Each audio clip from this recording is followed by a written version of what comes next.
So this is almost finished firmware. So now it's doing zeroing operation. Here is the optical sensor. So when it's zeroed, then you can start operating. You can manually adjust everything. For example, you can control both chambers separately, or you can control the wiper also, or you can run fully automatically with this button. And it has cycle count also here in the menu. So we hit start.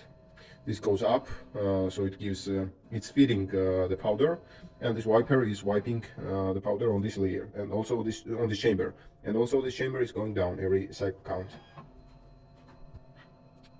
And probably it's already time to test with 3D printing by using the laser. So soon I'll get back to you with some good results.